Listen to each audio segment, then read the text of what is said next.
Yesus bertumbuh sebagaimana layaknya orang-orang bertumbuh, saudara. Ini yang oleh banyak orang menyebutkan seolah-olah kekristenan itu menjadikan manusia ini menjadi Tuhan. Padahal kisah itu tidak begitu. Tuhan yang menjadi manusia, bukan ini manusia ini yang kemudian kita jadikan Tuhan. Kau kuatkan di saat ku lemah, Kau menopang di saat ku merasa. Bapak Ibu Saudara-saudara, mari kita berdoa untuk pemberitaan firman Tuhan. Mari berdoa. Ya Tuhan Allah, kami mohon kepadamu, arahkanlah hati dan pikiran kami pada pemberitaan firman saat ini. Oleh kekuatan Roh Kudus-Mu kami mohon kami semua dimampukan. Bukan saja untuk mengerti firman Tuhan, tapi lebih dari itu kami dimampukan menjadi pelaku-pelaku firman Tuhan. Berkati setiap hati yang menyiapkan diri untuk seluruh pemberitaan ini. Jauhkan kami dari penggoda pencobaan. Biar dalam damai sejahtera-Mu kami belajar firman Tuhan. Kami rindu pada firman-Mu. Berfirmanlah bagi kami Tuhan. Di dalam nama Yesus firman yang hidup itu kami berdoa. Amin. Bapak Ibu Saudara-saudara yang dikasihi dalam Tuhan Yesus, tema yang ditetapkan oleh Majelis Node Gemit untuk hari ini adalah baptisan sebagai tanda solidaritas. Pembacaannya terambil dari Injil Lukas pasal 3 ayat 15 sampai ayat yang ke-22. Injil Lukas pasal 3 ayat 15 sampai ayat yang ke-22, firman Tuhan berkata demikian. Tetapi karena orang banyak sedang menanti dan berharap, dan semuanya bertanya dalam hatinya tentang Yohanes, kalau ia adalah Mesias, Yohanes menjawab dan berkata kepada semua orang itu, Aku membaptis kamu dengan air, tetapi yang lebih berkuasa daripadaku akan datang dan membuka tali kasutnya pun aku tidak layak. Ia akan membaptis kamu dengan Roh Kudus dan dengan api. Alat penampi sudah di tangannya untuk membersihkan tempat pengirikannya dan untuk mengumpulkan gandumnya ke dalam lumbungnya. Tetapi debu jerami itu akan dibakarnya dalam api yang tidak terpadamkan. Dengan banyak nasihat lain, Yohanes memberitakan Injil kepada orang banyak. Akan tetapi setelah ia menegur raja wilayah Herodes karena peristiwa Herodias, istri saudaranya, dan karena segala kejahatan lain yang dilakukannya, raja itu menambah kejahatannya dengan memasukkan Yohanes ke dalam penjara. Yesus anak Allah dibaptis. Ketika seluruh orang banyak itu telah dibaptis, dan ketika Yesus juga dibaptis dan sedang berdoa, terbukalah langit dan turunlah Roh Kudus dalam rupa burung merpati ke atasnya. Dan terdengarlah suara dari langit, Engkaulah anakku yang kukasihi, kepadamulah aku berkenan. Demikian firman Tuhan. Berbahagia setiap orang yang mendengar firman, memelihara dan melakukan dalam hidup setiap hari. Haleluya.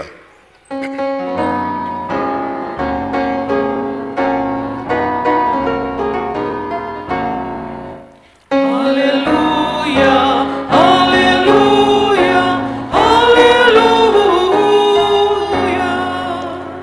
Bapak Ibu Saudara-saudara, shalom. Yang ada di luar, shalom. Aman kok? Mantap.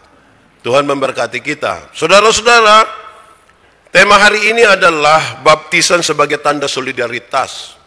Sepanjang Natal dan beberapa minggu ini kita bicara terus tentang solidaritas. Ada apa dengan solidaritas sebenarnya? Saya kira kita semua paham, solidaritas itu kepekaan untuk turut mengambil bagian dalam penderitaan orang lain. Tapi pertanyaan paling reflektif adalah apakah masing-masing kita penuh dengan rasa solidaritas? Atau kalau lebih tinggi sedikit, apakah memang gereja solider betul-betul dengan orang lain, dengan jemaat, dengan yang lain? Apa memang begitu? Saudara, saya berhadapan dengan dua kenyataan dan pengalaman. Satu waktu masih di Sabu, acara Natal, diharapkan kan yang akan tampil di depan itu orang-orang yang bagus-bagus, yang ranking-ranking, juara kelas, dan bagus dalam penampilan. Ada satu waktu ketika Natal di Sabu itu, saya minta yang hafal ayat itu anak-anak berkebutuhan khusus. Mereka yang sulit untuk bicara. Kalimat-kalimat yang harus dihafal itu pendek sekali. Misalnya, akulah pintu. Betapa sulitnya mereka hafal. Tapi mereka berlatih berlatih sampai terakhir anak-anak itu bisa menghafal itu. Waktu dia hafal itu dia pun bapak mama yang tarik napas tidak bisa, turun tidak bisa, naik tidak bisa. Ini anak berusaha untuk itu. Tapi sejumlah orang merasa bahwa masa kok kita Natal begini kok. Ini dalam gereja ini. Jadi seolah-olah gereja hanya boleh kasih kesempatan kepada orang-orang yang tampil bagus, yang ranking, yang berpenampilan baik. Kalau kita bicara solidaritas, itu pengalaman pertama.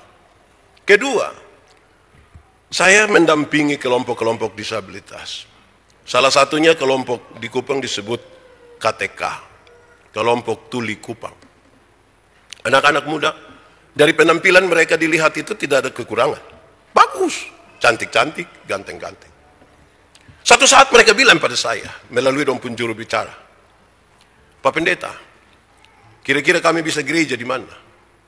Kok kamu gereja? Gereja. Dan bilang begini, kami ada di tengah-tengah gereja dengan banyak orang, tapi kami tidak dengar Bapak dong ngomong apa. Bapak dong menyanyi, tapi kami tidak tahu. Sedikitkah orang-orang ini? Banyak. Dan seolah-olah gereja mengabaikan mereka. Sepertinya yang boleh mendengar adalah mereka yang aman, yang sehat. Kalau yang sakit, ya yang sakit-sakit biasa dorang.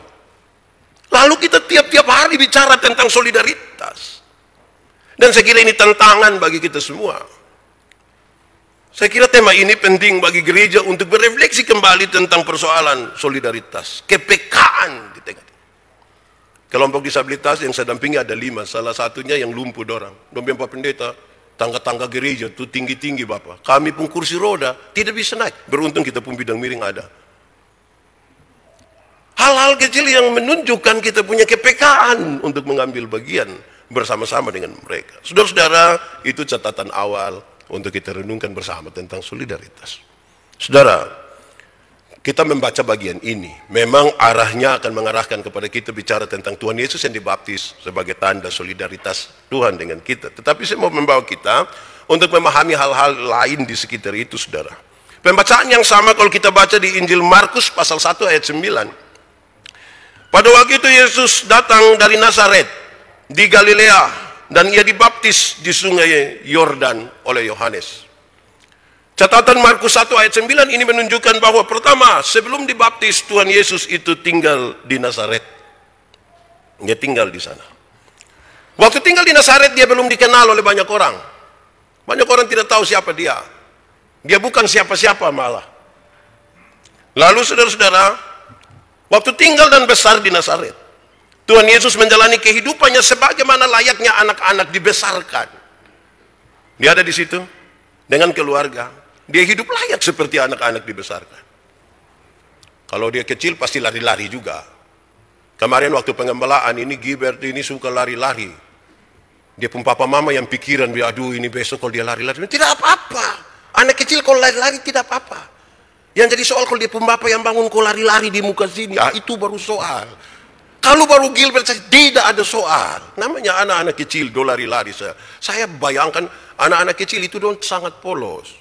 Anak-anak kecil itu kalau ibu-ibu dong ada di rumah, dong mandi habis, biar dong tidak pakai apa-apa, dong bisa keluar, dong jalan-jalan. Tidak ada masalah. Betul ke tidak? Tapi coba di pembapak, coba.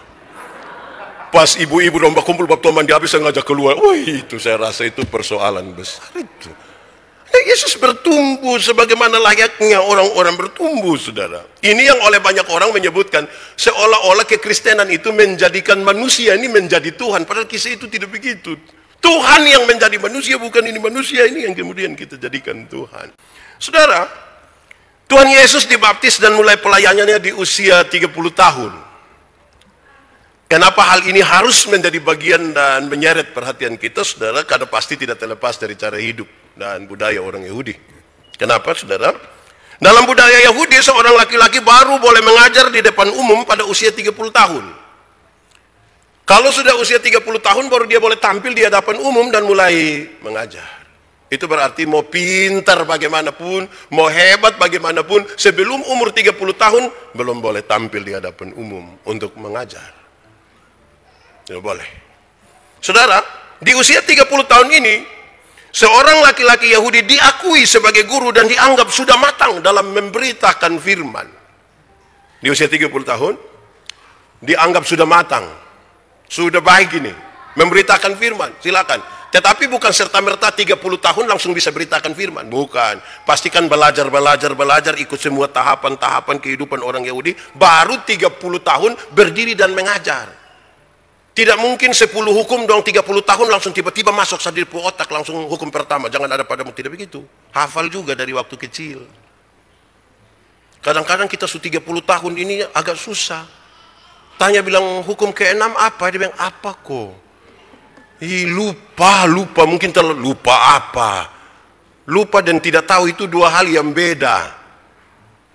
Kita nih kalau ketik di HP itu kan bisa saya tidak lupa, toh karena jari sudah terbiasa dan begini. Padahal lahir kita tidak ada yang HP. Waktu pertama-pertama kan masih gambar-gambar. Sekarang nih saya lihat banyak orang biar tidak lihat juga begini tidak salah.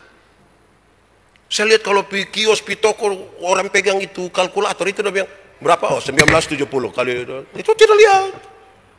Kebiasaan itu mempengaruhi. Jadi kalau tiba-tiba 10 hukum jadi lupa itu bukan lupa, tidak tahu. Itu mesti belajar ulang. Nah itu usia 30. Tuhan Yesus yang hidup dan lahir di tengah-tengah bangsa Yahudi tentunya akan menjalani setiap tradisi yang ada dalam kehidupan orang Yahudi. Tidak kasih kurang. Tuhan Yesus bilang begitu. Hukum Taurat dia tidak kasih kurang satu apapun. Tidak. Satu nokta pun tidak. Dia hidup menurut tata aturan itu. Saudara, kalau kita belajar dari bilangan 4 ayat 30.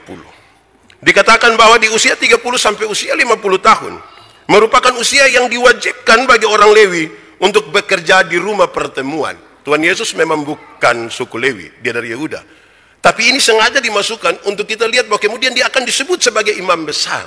Dan ini yang akan kemudian menjadi penting dalam soal solidaritas dari baptisan Tuhan Yesus. Saudara-saudara, selanjutnya karena ini teks bicara tentang baptisan, maka saya mau mengajak kita untuk melihat Yohanes Pembaptis dan Tuhan Yesus. Saya mencatat sejumlah hal di sini. Pertama, saudara, orang banyak menaruh pikiran mereka mengenai Mesias. Mereka bertanya-tanya. Yohanes mengatakan, Mesias sudah di depan pintu dan dia sudah datang sekarang. Banyak orang menduga, Yohanes ini sudah yang Mesias. Mereka sangat menanti-nantikan Mesias. Tapi Yohanes bilang tidak, Mesias sudah datang. Dia sekarang ada di depan pintu. Dia sudah datang. Yohanes Pembaptis sangat menyadari, saudara, bahwa dirinya itu hanya seorang pembuka jalan. Suara yang berseru-seru di padang. Dia bukan Mesias itu. Dia bukan Mesias yang dinantikan itu. Itu sesuatu yang sangat menyatakan kerendahan hatinya. Dia kasih tahu bahwa sehebat-hebatnya dia bukan siapa-siapa. Dia bukan Mesias itu. Baptisan yang dilakukan oleh Yohanes, saudara, supaya saya kira ini harus lebih tidak cepat saya bicara supaya saudara paham di sini. Baptisan yang dilakukan oleh Yohanes adalah baptisan pengampunan dosa. Tetapi harus dipahami begini. Yang dimaksud dengan baptisan pengampunan dosa itu bukan berarti Yohanes baptis begini langsung ampun dosa berisi. Tidak bermaksud begitu. Yang dimaksudkan itu adalah setiap orang yang menyadari dirinya sebagai orang berdosa, menyadari kesalahan-kesalahannya, mau bertobat, dia datang kepada Yohanes untuk dibaptis. Itu yang dimaksud baptisan pengampunan dosa. Karena itu ada banyak orang yang menyadari itu. Karena mereka sementara menanti-nanti Mesias itu. Mereka lagi diarahkan untuk datang kepada Mesias. Dan beberapa orang dan banyak orang yang merasa demikian, mereka datang untuk dibaptis. Saudara, Yohanes membaptis dengan air. Tetapi menurut pengakuannya, Mesias yang datang itu akan membaptis kamu dengan Roh Kudus dan dengan api. Ini sesuatu yang penting sekali. Bahwa baptisan air itu lambang dari baptisan Roh Kudus. Karena itu dia menjadi sah. Karena yang bisa baptis dari Roh Kudus itu hanya Tuhan Allah. Yohanes tidak bisa. Dia membaptis dengan air sebagai tanda. Tapi dia tidak bisa melakukan itu. Yohanes sementara mengarahkan hati banyak orang pada waktu itu untuk datang kepada Tuhan Yesus, Sang Mesias. Jangan datang pada dirinya. Datang saja kepada Tuhan Yesus. Saudara, Tuhan Yesus kemudian dalam kisah ini Tuhan Yesus datang. Datang dan mau dibaptis. Waktu tahu bahwa Tuhan Yesus datang, Yohanes tidak mau. Bagaimana dia yang akan membaptis dengan Roh Kudus akan datang kepada saya supaya saya baptis dia dengan air? Yohanes tidak mau. Tapi Tuhan Yesus meminta, engkau mesti melakukan itu. Harus. Tuhan Yesus meminta supaya ada penggenapan tertentu. Nanti itu yang mau kita pelajari di sini. Saudara, baptisan Yohanes yang diterima oleh Tuhan Yesus bukan berarti Tuhan Yesus itu dibersihkan dari dosa. Karena dia tidak berdosa. Dia menjadi sama dengan manusia dalam segala sesuatu kecuali dosa. Jadi tidak mungkin baptisan ini adalah untuk dosa. Untuk membersihkan Tuhan Yesus dari dosa. Tidak. Melainkan pembaptisan Yohanes ini mengandung makna bahwa Tuhan Yesus sementara ditabiskan sebagai imam yang akan memulai pekerjaan pelayanannya. Dia pas umur 30. Sekarang dia ditabiskan sebagai imam yang akan memulai pekerjaannya, di mana sebagai imam dia akan membawa korban persembahan. Kalau imam-imam di Bait Allah membawa korban persembahan dalam rupa binatang dan lain-lain, Yesus yang imam agung ini membawa dirinya sendiri sebagai persembahan. Inilah kehendak Allah yang harus digenapi. Makanya Tuhan Yesus bilang, Yohanes, engkau baptis karena ada hal yang harus digenapi. Dia harus membawa dirinya. Kalau imam-imam di Bait Allah, saya ulang ini, imam-imam di Bait Allah membawa korban-korban persembahan berupa hewan dan lain sebagainya. Yesus imam agung itu membawa dirinya, dipersembahkan kepada Tuhan. Saudara, berdasarkan itu semua mari kita melihat soal solidaritas tadi untuk memberi jawab terhadap tema kita. Baptisan adalah tanda solidaritas. Saya catat beberapa hal, kita renungkan saudara-saudara. Solidaritas yang pertama yang saya mau ajak kita untuk pahami di sini, untuk kita renungkan adalah Tuhan menjadi manusia dan masuk ke dalam budaya manusia. Dia berproses sebagaimana layaknya manusia. Dia masuk sebagai bagian dari orang-orang Yahudi dan menjalankan seluruh kehidupan sebagai orang-orang Yahudi yang taat kepada hukum Taurat. Ini bagian solidaritas paling pertama. Kenapa? Karena untuk menyelamatkan dunia, Tuhan tidak tinggal diam di sorga, tapi dia berkenan, berinisiatif turun ke dalam dunia, mengambil rupa sebagai manusia. Supaya kalau manusia mau diselamatkan, dia menyadari bahwa ini sebuah bagian bersama-sama dengan Tuhan yang juga telah menjadi manusia. Tadi saudara-saudara ketika saya ajak kita baca, kita punya nats pembimbing. Menurut Ibrani pasal 4 ayat 14 dan ayat yang ke-15. Saya kira di ayat 15 itu menunjukkan sesuatu yang penting bagi kita dalam kaitan dengan hal ini. Di ayat yang ke-15, Ibrani pasal 4 ayat 15 tertulis begini. Sebab imam besar yang kita punya bukanlah imam besar yang tidak dapat turut merasakan kelemahan-kelemahan kita. Sebaliknya sama dengan kita, ia telah dicobai. Imam besar itu turun dan menjadi sama, merasakan dan mengalami apa yang dia alami. Saudara lihat sekarang. Ini tanda solidaritas pertama. Dia mengambil bagian betul-betul sebagai manusia. Bukankah ini sesuatu yang mengajarkan kepada gereja? Kisah tentang orang Samaria yang baik hati. Orang Samaria itu adalah Tuhan Yesus, yang setelah menemukan orang-orang dalam perjalanan Yerusalem Yeriko, dia bawa orang-orang yang telah diselamatkan itu, dia titip di gereja. Dia kasih 2 dinar untuk urus. Dia bilang begini, uruslah mereka sebaik-baiknya, dan jika kau belanjakan lebih dari ini, aku akan menggantinya waktu aku kembali. Dia memberi pesan, gereja yang mengurus orang-orang yang Tuhan titipkan di dalamnya, diurus sehabis-habisnya, gereja itu diberkati. Karena ini orang yang Tuhan selamatkan. Tidak peduli dia dengan latar belakang seperti apapun, Tuhan titip di gereja. Rumah penginapan itu adalah gereja. Supaya gereja urus mereka sehabis-habisnya tanpa memandang rupa. Solidaritas terhadap semua kalangan. Urus saja sehabis-habisnya. Gereja itu pasti diberkati. Tapi gereja yang tidak mengurus sehabis-habisnya orang-orang yang Tuhan titipkan di rumah penginapan itu, gereja itu tidak diberkati. Pak, tidak diberkati apa? Kok itu uang banyak? Berkat itu bukan soal uang. Kalau uang itu saja kita sebut sebagai berkat, banyak orang bertengkar hanya soal uang dan harta-harta. Dan karena itu kita mesti melihat sesuatu yang lebih luas dari itu.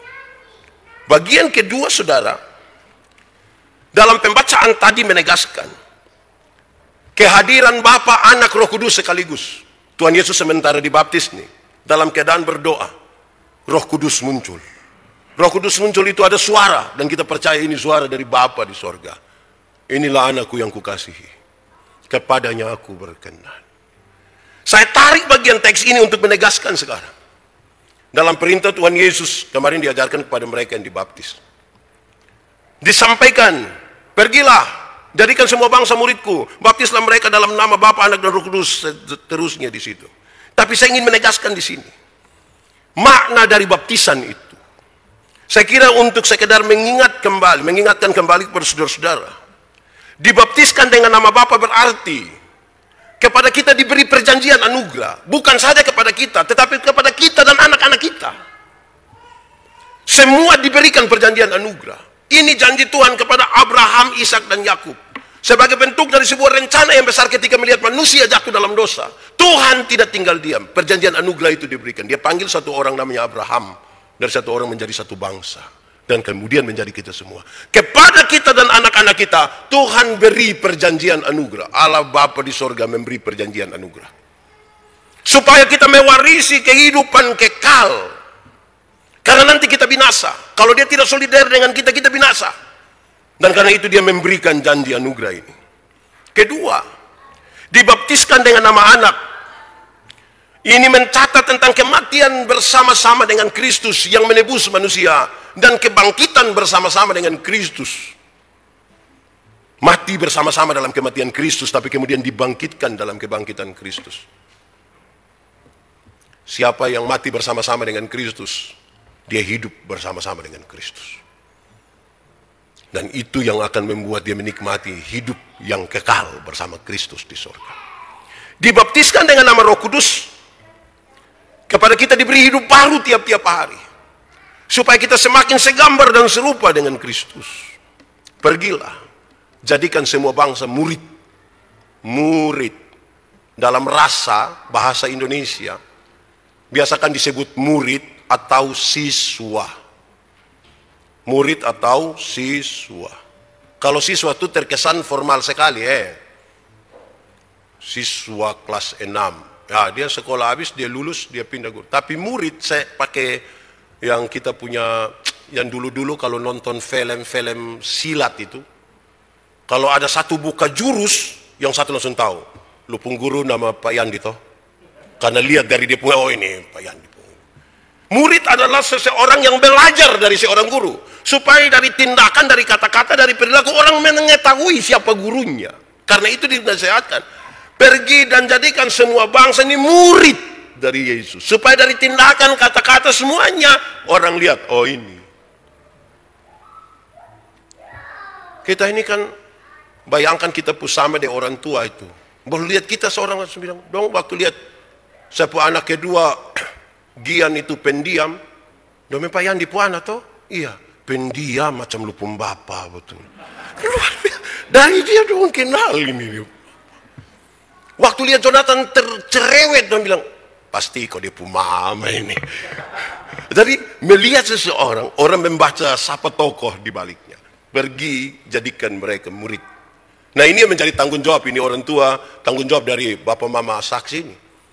Kemarin Gilbert Pumama bilang begini, Bapak Mama saksi ini bertanggung jawab, sampai cari kas dia nona kau nikah. Wih ini memang betul-betul orang tua pikir visioner betul ini, jangka panjang. Masa depan. Nah, saudara, itu yang penting di situ. Tanda solidaritas Tuhan Allah itu bukan saja dia mengambil rupa manusia, bukan, tambah lagi. Bapa, Anak, dan Roh Kudus itu mengisahkan sebuah perjalanan yang luar biasa bagi orang-orang yang percaya. Tanda solidaritas. Kepada kita diberi perjanjian anugerah. Dan kalau dia janji, dia tepati. Banyak kali kita nih Bapak ini janji mah. Janji-janji hanya tinggal janji. Tidak pernah tepati. Saya tidak tahu ini suami-suami yang ada di sini ini hari ini don janji-janji don tepati kok tidak Ada tepati kok? Renungkan sah. Ini duduk agak baju aja, tidak mungkin istri korek suami yang sudah dengar, kan tidak mungkin. Tuhan itu waktu dia janji, dia berikan. Kedua, ketika dia mau mati bagi kita, dia mati. Dinubuatkan nabi-nabi bahkan 800-700 tahun sebelum kedatangan Kristus. Dinubuat, dia akan mati. Dan dia melakukan itu demi kita. Ini sebuah tanda solidaritas yang luar biasa. Tidak ada kasih yang lebih besar dari kasih seorang sahabat yang mau menyerahkan nyawanya bagi sahabat-sahabatnya. Saya bilang pada saudara, sebagai pendeta ini kami ini dikasih tahu, Pak Pendeta ada orang mati, kami lari pi. Sampai sana orang menangis, kita juga menangis. Kasih mandi orang mati, kita juga mandi. Kasih pakai putih hitam, kita juga pakai putih hitam. Kasih masuk di peti separuh juga mau masuk di dalam. Bawa pi kuburan, dong ikut. Pas turun di lubang kuburan, saya tidak jadi ikut. Kita hanya mendampingi sampai situ. Tuhan Yesus ini mati ganti kita. Kurang apa itu solidaritas? Dan gereja mesti belajar di sini. Mendampingi bahkan sampai pada lorong-lorong kematian. Ya kita tidak mungkin sama lah dengan Tuhan Yesus lah. Tapi paling tidak kepekaan untuk itu tuh menjadi serius. Tapi saudara, kepekaan itu mesti juga dibangun dalam kehidupan orang-orang percaya yang tadi sudah belajar dari sang guru itu. Supaya kalau dia peka dari sini, memang di rumah dia supeka memang. Kadang-kadang kita ini egois, tidak peka. Saya setelah 2 tahun lalu, 31 Maret yang sakit mati itu. Anak-anak kan tidak suka lihat saya makan kurus, minum kopi. Tapi saya ini rasa kalau anak-anak tidak ada, berarti saya boleh makan. Kalau anak-anak ada, saya tahan diri. Ini dia pun nama munafik. Saya mulai sadar ini. Kadang-kadang kita nih mau PK itu, karena memang kan doa ada, nah sudahlah PK. Kepekaan kita tuh serius. Kepekaan tuh juga punya tantangan, kan ini soal solidaritas. Saya pernah bilang pada saudara kita nih, kalau di bulan Desember itu kan bulan baik. Di bulan baik itu menarik karena bangun pagi orang harus melakukan kebaikan. Ada nenek satu jalan bawa pepaya, kita bilang, nenek mau pi mana? Mau pi pasar. Bawa apa? Pepaya. Aduh mari nenek 8:30. Datang nenek duduk Nenek mau minum apa nenek? Nenek mau teh, kopi, bir atau wine? Nenek pilih. Nenek bilang nenek birsa kalau tidak wine. Nenek minum habis, terus kita ambil uang bayar. Nenek, ini uang nenek untuk ini pepaya. Ini ada beras sedikit, kopi, gula. Nenek tinggal di mana? Di bawah mata. Nanti nenek pulang deng. Jalan kaki. Jangan jalan kaki nenek, jangan jalan kaki. Grab jemput nenek antar pi bawah mata. 3 hari kemudian itu nenek datang kembali. Ini dia soal solidaritas terjadi. Karena waktu itu nenek datang, bapak yang lihat, bapak akan bilang, mama, kok kenapa? Lupa nenek sudah datang. Memang itu nenek dong, itu seringkali bikin rusak kita pun rumah tangga itu. Itu nenek dong, itu tahu faham apa bikin kacau kita. Memang solidaritas itu tantangannya serius saudara. Tantangan yang serius itu. Tapi kita belajar begitu rupa saudara, untuk trek yang Tuhan taruh begitu sebagai jalan. Ya taruhlah kita pun diri sedikit di situ. Apalagi kita sebut diri sebagai orang-orang percaya. Mestinya kepekaan kita tuh serius. Peka sedikit terhadap orang-orang di sekitar kita. Jangan omong sampai yang orang susah. Kadang-kadang suami dan istri kita syukuran PK satu dari yang lain. Istri setengah mati pisalon, kau perbaiki rambut dong, kau suka jatuh begini lewat sih. Kita juga tidak bisa omong ame dia pun rambut sedikit. Mama, rambut pun balicin lah. Macam kayak kulit ular saya.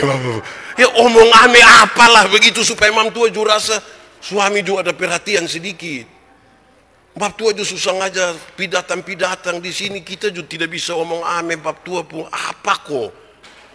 Kita saling menjauhi kita pun hidup nih. Saudara-saudara, kita kan sibuk masing-masing di hari Senin sampai hari Sabtu. Ambil waktu sedikit nih, manja-manja sedikit gombal-gombal sedikit. Saya biasa ibu bikin teh tanya, gula pas kok tidak? Saya bilang, mama, ini mau manis kok tidak manis, tidak lebih hebat dari mama pun senyuman itu. Itu kalau mam tua saya bilang apa, saya bilang tidak jadi lah. Kalau saya tidak. Tapi saya mau kasih tahu saudara bahwa memang solidaritas itu harus dimulai dari lingkungan yang kecil. Jangan berharap, saudara, kadang-kadang kita ini, saya saya tidak bermaksud bilang yang dilakukan itu salah, tapi harus pada jalan yang benar. Berapa orang ketika ada bencana di satu tempat tulis doa untuk niki-niki. Doa untuk niki-niki nah bawa gardus. Doa itu ya berdoa begini, bukan minta uang. Jujur sedikit terhadap apa yang kita mau katakan. Pray for niki-niki. Itu bukan bawa gardus kok. Berdoa. Kalau bawa gardus setiap nama, minta untuk niki-niki. Minta untuk nela petu. Supaya yang benar itu yang kita mau jalankan. Kalau tidak nanti kita bermasalah di situ, saudara. Ketiga, pembacaan tadi menegaskan sebuah proklamasi dan perkenanan Tuhan, proklamasi dan perkenanan Tuhan Allah atas Kristus Yesus Tuhan. Kenapa, saudara? Ini menggenapi janji Tuhan tentang kedatangan Mesias, Sang Juru Selamat. Inilah anakku yang kukasihi, kepadanya aku berkenan. Penggenapan janji mesianik itu dilaksanakan di sini. Tanda bahwa ucapan dan janji solidaritas itu benar-benar nyata di dalam Kristus. Ini mempersembahkan dirinya sebagai korban. Yesus Kristus mempersembahkan dirinya sebagai korban. Setelah proklamasi itu, Yesus Kristus benar-benar mempersembahkan dirinya sebagai korban ganti manusia. Lebih hebat dari apa yang dibayangkan oleh semua teori tentang solidaritas. Yang hanya kepekaan biasa. Ini betul-betul sebuah pengorbanan. Yang saya bilang tadi lebih hebat dari segala teori tentang solidaritas. Sehingga orang-orang yang bicara tentang solidaritas mesti belajar betul-betul dari Tuhan Yesus Kristus yang menyerahkan nyawanya bagi sahabat-sahabatnya. Dia bersahabat dengan semua orang. Kita belajar dari Lukas pasal 4 dikasih tahu, Roh Tuhan ada padaku. Dia mengurapi aku supaya apa? Hidup dengan mereka yang miskin, yang terpenjara, yang lumpuh, yang buta. Dia tinggal dengan mereka semua. Jadi dia sangat-sangat luar biasa dalam perjumpaan dengan solidaritas dengan semua orang. Dalam semua kalangan. Mengadakan pendamaian dengan Tuhan. Apa yang dinyatakan dalam proklamasi Tuhan ini menyatakan pendamaian dengan Tuhan. Sebagai jalan menuju sorga. Manusia itu setelah jatuh dalam dosa kan jalannya terputus. Pendamaian yang dilakukan oleh Yesus Kristus setelah proklamasi ini telah mengantarkan manusia dapat berjumpa dengan Kristus. Ini sebuah jalan menuju sorga. Supaya orang dapat mengatakan dan mengimani, akulah jalan dan kebenaran dan hidup. Tidak ada seorang pun yang dapat datang kepada Bapa kalau tidak melalui aku. Kan dia melaksanakan tanda solidaritas yang luar biasa. Berkorban bagi manusia. Menyiapkan jalan ke situ. Tidak ada. Tidak ada satupun manusia yang sanggup melakukan itu. Dan ini yang amat luar biasa dalam solidaritas Tuhan Yesus. Dalam semua ini kemudian kita mengenalnya sebagai kepala gereja. Dan karena itu maka kepala gereja memerintahkan seluruh anggota dalam persekutuan bergereja. Supaya apa yang dilakukan oleh kepala gereja mestinya menjadi bagian yang terus-menerus dilakukan oleh gereja sebagai tubuh Kristus. Tuhan memberkati kita. Sebelumnya saya ingin sampaikan, saudara, kita akan membaptis 5 orang anak ini. Tambah dengan kita akan menabiskan seorang anak, Buceh. Dia bersama-sama dengan kita kurang lebih 2 tahun konvensi. Belajar bersama, dia berkebutuhan khusus dan puji Tuhan, dia akan menyatakan iman. Orang tua yang luar biasa, mau kasih tahu Pak Pendeta, saya mau supaya saya punya anak, kalau dia mengaku iman, dia tahu apa yang dia nyatakan sebagai orang yang menyatakan diri sebagai saksi Kristus. Bukan sebuah pekerjaan yang gampang untuk pendampingan dari orang tua. Tapi saya kira ini sesuatu yang penting bagi kita. Semoga ini menjadi bagian kita. Jangan ada orang tua, karena kami menemukan itu, jangan ada orang tua satupun yang malu karena anak-anaknya berkebutuhan khusus atau apa. Karena itu ada di tengah-tengah kita. Mereka adalah bagian yang Tuhan taruh betul-betul di tengah-tengah kita. Sebagai bagian yang harus kita tanggung jawab dalam pergumulan bersama sebagai orang-orang percaya pada Tuhan. Tuhan memberkati kita. Kita tunduk kepala, mari kita berdoa. Ya Tuhan Allah, kami mengucap syukur kepadamu untuk firman-Mu. Tolong kami Tuhan, supaya firman ini akan menjadi pelita bagi kaki kami, terang bagi jalan kami. Kami tahu bahwa tidak gampang, kami punya kepekaan sosial yang tinggi sekali seperti Kristus. Tapi arahkanlah hati kami, pikiran kami, perbuatan kami paling tidak sesuai pada trek yang Tuhan mau kami jalani. Dukunglah kami dengan kuasa Roh-Mu Tuhan. Di dalam nama Yesus kami berdoa. Amin.